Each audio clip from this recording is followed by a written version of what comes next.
सबसे बड़े दंगल में आप देख रहे हैं आज की हलचल। मैं हूं आपके साथ प्रीति रघुनंदन। छठे चरण के चुनाव प्रचार के आखिरी दिन भारतीय जनता पार्टी अध्यक्ष अमित शाह ने गोरखपुर में रोड शो किया है। रोड शो में बीजेपी अध्यक्ष के साथ गोरखपुर के सांसद योगी आदित्यनाथ भी मौजूद रहे। रोड शो के दौरान बड़ी संख्या में बीजेपी समर्थक झंडा बैनर लिए मौजूद थे। पूरे रास्ते लोग नारे लगाते रहे। रोड शो जहां जहां से होकर गुजरा उसे आसपास के लोग अपनी छतों से देख रहे थे। बीजेपी ने इस इलाके पर पूरा जोर लगाया है क्योंकि पिछले चुनाव में बीजेपी यहां की 9 विधानसभा सीट में से सिर्फ 3 ही जीत पाई थी, जबकि बहुजन समाज पार्टी को 4 सीट मिली थी। ऐसे में यहां से पार्टी को बड़ी जीत दिलाने की जिम्मेदारी योगी आदित्यनाथ पर है। हालांकि बीच में ऐसी खबरें भी आई कि टिकट बंटवारे में आदित्यनाथ की अनदेखी की गई, जिससे वो नाराज बताए जा रहे थे। 4 मार्च को यहां मतदान होना है।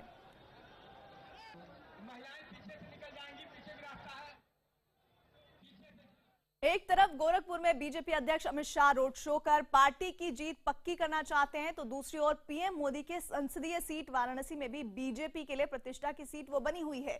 आखिरी चरण में 7 मार्च को वाराणसी में वोट पड़ने हैं और इससे पहले ही कई केंद्रीय मंत्री और बीजेपी के बड़े चेहरे वाराणसी में डेरा डाले हुए हैं। इन्हीं खास चेहरों में से एक बीजेपी सांसद मनोज तिवारी हैं, जिन्होंने काशी की धरती पर चुनावी राग छेड़ दिया है। यूपी चुनाव की सियासत में इस वक्त डेरा सभी नेताओं का बनारस में है और हम आज बीजेपी के बड़े नेता और प्रसिद्ध अभिनेता गायक मनोज तिवारी जी के साथ में हैं। सुबह का वक्त है और मनोज तिवारी जी इस वक्त अपने होटल से निकलकर बनारस में बनारसी अंदाज में, चूंकि ये बनारसी ही हैं। मनोज तिवारी जी, क्या प्रोग्राम है, कहाँ चल रहे हैं हम लोग? कचौड़ी खाने चल रहे हैं। इको फ्रेंडली रिक्शे में जब आप सवार हैं, चुनाव कितना बीजेपी फ्रेंडली है? बिल्कुल, चुनाव 100% बीजेपी फ्रेंडली है। मैं जहाँ जहाँ घूम रहा हूँ, नमस्ते दीदी, अब लोगों का चेहरा देखिए आप, उनके चेहरे आपको देख के रुक जाते हैं बीच में। हाँ, तो मुझे देख के रुक भी जा रहे हैं, मुझे देख के, और नरेंद्र मोदी जी को देख के वोट भी देंगे। राहुल गांधी ने एक भाषण दिया, उन्होंने कहा अपने भाषण में कि वो चाहते हैं कि मणिपुर का जो जूस है, पाइनएप्पल जूस, वो जब पूरी दुनिया में बिके और उस पे लिखा हो मेड इन मणिपुर। प्रधानमंत्री नरेंद्र मोदी ने उसे कोकोनट का जूस बना दिया। अब इस पे बड़ा राजनीतिक सियासत हो रही है। राहुल गांधी को समझना जब कांग्रेस है, उनको नहीं समझ पा रही है, तो हम क्या समझेंगे? हमारा ये शॉप आ गया, आइए यहाँ बैठ के। रुक जाओ बेटा।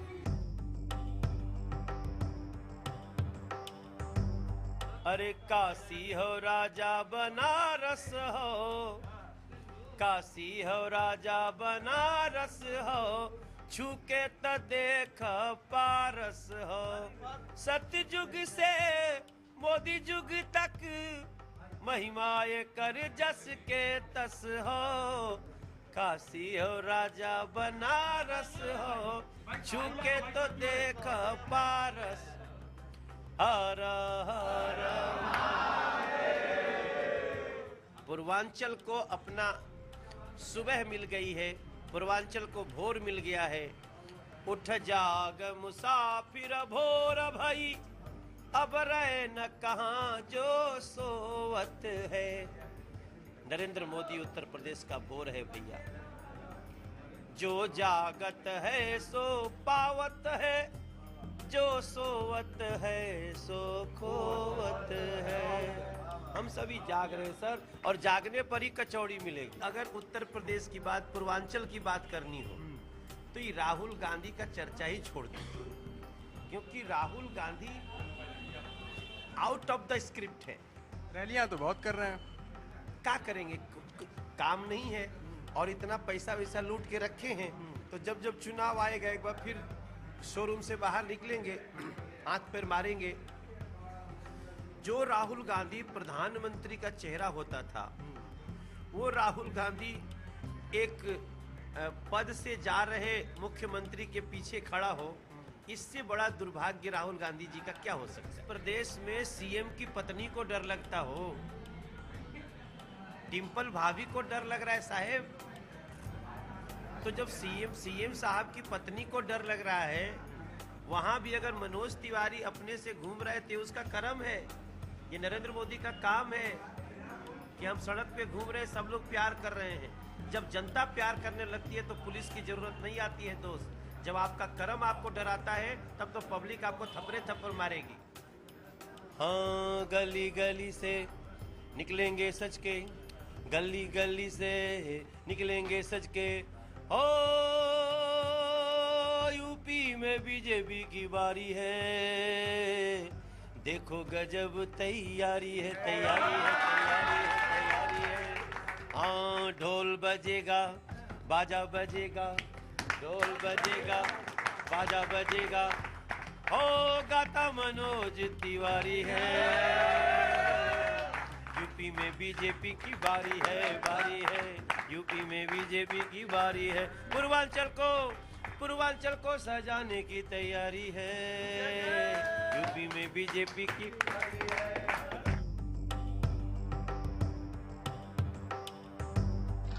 बहन जी परेशान वाली, बीजेपी वाला सब अपना पैसा बदल लिया, हमारा बदलने का मौका नहीं दिया। अरे बहन जी, ये नरेंद्र मोदी है, ये भ्रष्टाचार के खिलाफ है, तो बसपा का भी भ्रष्टाचार है, सपा का भी भ्रष्टाचार है, कांग्रेस का भी भ्रष्टाचार है। अगर कोई भाजपा में भी भ्रष्टाचारी होगा तो उसको नरेंद्र मोदी नष्ट करके रख देगा। किसी को बचाने किसी को नहीं। कई लोग बीजेपी ही बेहोश होकर गिरे हुए थे। यूपी के सबसे बड़े दंगल को लगातार जीतने के बाद दूसरी बार जीतने की कवायद में जुटे मुख्यमंत्री अखिलेश यादव ने आज बलिया में पीएम मोदी और मायावती पर जमकर हमला बोला। अखिलेश ने चुटकी लेते हुए कहा कि यूपी में 23 महीने में 302 किलोमीटर लंबी सड़क बनाई गई है। अगर पीएम हमारी सड़क पर चलेंगे तो वो भी हमें ही वोट देंगे। तो कहते हैं प्रधानमंत्री जी बताओ, कभी उस सड़क पे एक बार चल लोगे आप? मैंने कई बार न्योता दिया, वो मान नहीं रहे मेरे न्योता को। मेरा तरीका क्या हो ये बता दो प्रधानमंत्री जी, और एक बार चल करके देख लो। मैं ये भरोसे के साथ कह सकता हूं, अगर आप सड़क पे चलोगे तो आप भी साइकिल की बटन दबाने का काम करोगे। इतनी बेहतरीन सड़क बनाई है कि आप तो कह रहे हो कि आपने सिलेंडर और चूल्हा दे दिया है। हम तो स्वीकार कर रहे हैं आपने सिलेंडर और चूल्हा दिया है, लेकिन गरीब के घर जाकर के देखो, अगर उसने सिलेंडर और चूल्हा लिया है तो अभी चलाया नहीं है, उसने अपनी अलमारी में और घर में रख लिया। इसलिए रख लिया कि जब बेटी अब किसी के घर में शादी होगी तो उसको दहेज में दे देंगे।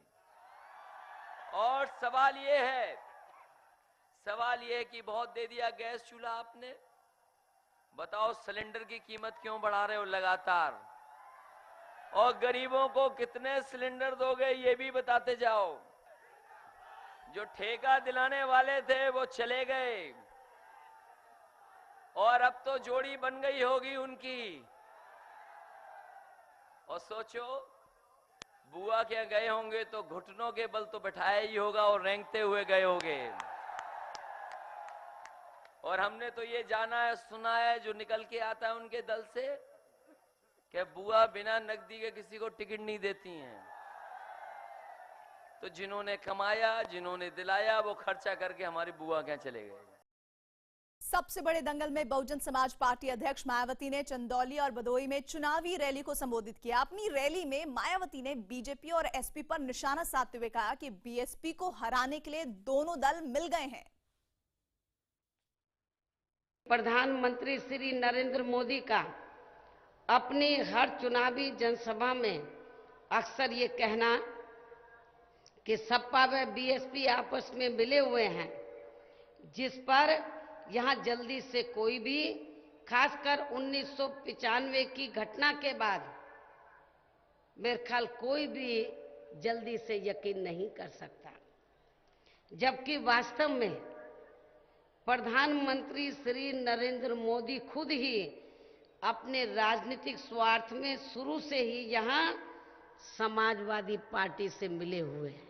श्री नरेंद्र मोदी व श्री अमित शाह के, यानी कि इन दोनों गुरु व चेले के साथ साथ या इनके भतीजे के भी, अर्थात सपा के बबुआ के भी सुनामी वाले ही काफी बुरे दिन आने वाले हैं। और अब खासकर इस सपा के बबुआ को तो यहाँ सपा की भाभी भी नहीं बचा पाएगी। यूपी के सबसे बड़े दंगल में 4 मार्च को छठे चरण के 49 सीटों पर वोट डाले जाएंगे। पिछले 5 चरण की तरह इस बार भी पार्टियों में करोड़पति उम्मीदवारों की भरमार है। सबसे ज्यादा करोड़पति उम्मीदवारों को बहुजन समाज पार्टी ने टिकट दिया है। बीएसपी के 49 उम्मीदवारों में से 35 करोड़पति है, जबकि बीजेपी के 45 उम्मीदवारों में से 33। वहीं समाजवादी पार्टी की अगर बात करें तो 40 उम्मीदवारों में से 28 करोड़पति हैं। वहीं कांग्रेस के 10 उम्मीदवारों में से 6 करोड़पति हैं। आरएलडी के 36 उम्मीदवारों में से 8 करोड़पति है। यूपी के सबसे बड़े दंगल के छठे चरण में दागी उम्मीदवार भी बड़ी संख्या में मैदान में कूदे हुए हैं। सभी पार्टियों ने ऐसे लोगों को टिकट दिया है, लेकिन बहुजन समाज पार्टी इसमें भी सबसे आगे नजर आ रही है। छठे चरण में 126 दागी उम्मीदवार हैं, जिनमें से बीएसपी के 49 में से 24 उम्मीदवारों पर आपराधिक मामले दर्ज हैं। बीजेपी की बात करें तो 45 में से 18 उम्मीदवारों पर आपराधिक मामले हैं, तो समाजवादी पार्टी के 40 में से 15 प्रत्याशियों पर आपराधिक मामले दर्ज हैं। वहीं आरएलडी के 36 में से 5 प्रत्याशियों पर आपराधिक मामले दर्ज हैं। सीपीआई के 15 में से 4 और कांग्रेस के 10 में से 3 उम्मीदवारों पर आपराधिक मामले दर्ज हैं। यूपी के सबसे बड़े दंगल में एक दूसरे पर नेताओं की जुमलेबाजी लगातार जारी है, या यूं कहें कि जुबानी हमला हो रहा है। लेकिन इसी जुबानी हमले में कुछ बयान ऐसे निकल जाते हैं जो गले की फांस बन जाते हैं। कुछ ऐसा ही हुआ राहुल गांधी पर दिए प्रधानमंत्री मोदी के बयान से, जिसे लेकर कांग्रेस ने पीएम पर निशाना साध दिया है। चुनावी रैली में प्रधानमंत्री ने इशारों में राहुल गांधी और नारियल साथ ही अनानास का फर्क किस तरह से समझाया है, लेकिन बाद में पता चला कि जिस बयान को लेकर पीएम राहुल पर तंज कस रहे थे वो राहुल ने तो दिया ही नहीं।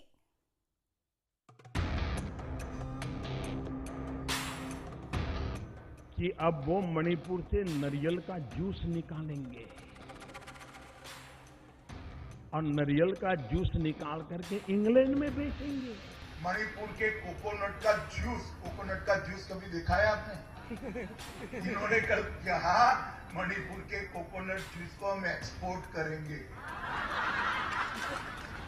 अरे भैया राहुल, यहाँ पाइनएप्पल होता है, कोकोनट नहीं होता है।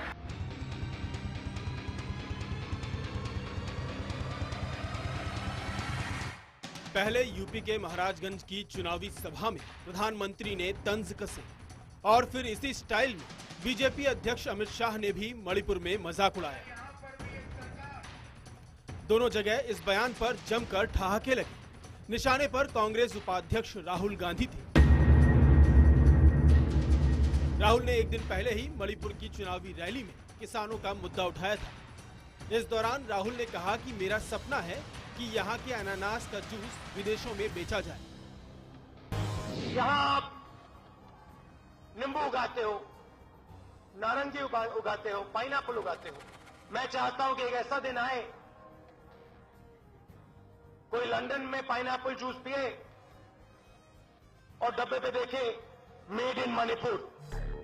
महाराजगंज से लेकर इम्फाल तक, पीएम से लेकर बीजेपी अध्यक्ष अमित शाह तक, सभी ने अपनी रैली में राहुल गांधी के चुनावी भाषण पर चुटकी ली और कहा कि कांग्रेस के लोगों को पानी और जूस का फर्क भी नहीं पता। गरीब से गरीब बच्चे को मालूम होता है कि नारियल का पानी होता है, नींबू का जूस होता है, संतरे का जूस होता है, मौसम्बी का जूस होता है। भाई नारियल का जूस कभी देखा है क्या आपने? सुना है क्या? हो सकता है मेरा अज्ञान हो, लेकिन भाई बताइए। अब नारियल होता है केरल में और ये कहते हैं मणिपुर में नारियल का जूस निकलेगा। लेकिन पीएम के भाषण के बाद कांग्रेस ने साफ कर दिया कि राहुल गांधी ने तो नारियल का जिक्र ही नहीं किया था। इसके लिए राहुल गांधी के भाषण का वीडियो भी जारी किया गया। कांग्रेस पार्टी का कहना है कि पीएम को उनके दफ्तर से गलत जानकारी दी गई। कांग्रेस ने पीएम से माफी की मांग की। हम मांग करते हैं कि देश को बरगलाने, एक प्रधानमंत्री के पद पर रहते हुए उसकी गरिमा को इस प्रकार से धूमिल करने के लिए देश के प्रधानमंत्री नरेंद्र मोदी जी को न केवल कांग्रेस पार्टी पर पूरे देश और यूपी के लोगों से माफी मांगनी चाहिए। प्रधानमंत्री को अगर किसी ने गलत सूचना दी है तो ये गंभीर मसला है। लेकिन मजाक मजाक में ही कांग्रेस और बीजेपी के बीच ये चुनावी दंगल अब पानी और जूस के सहारे आखिरी पड़ाव पर है।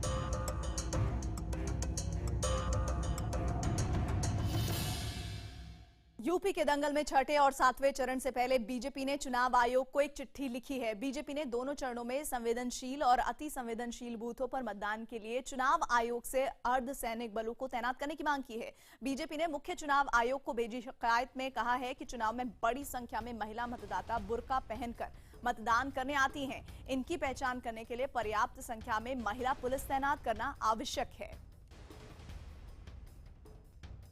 और इसी के साथ आज की हलचल में बस इतना ही।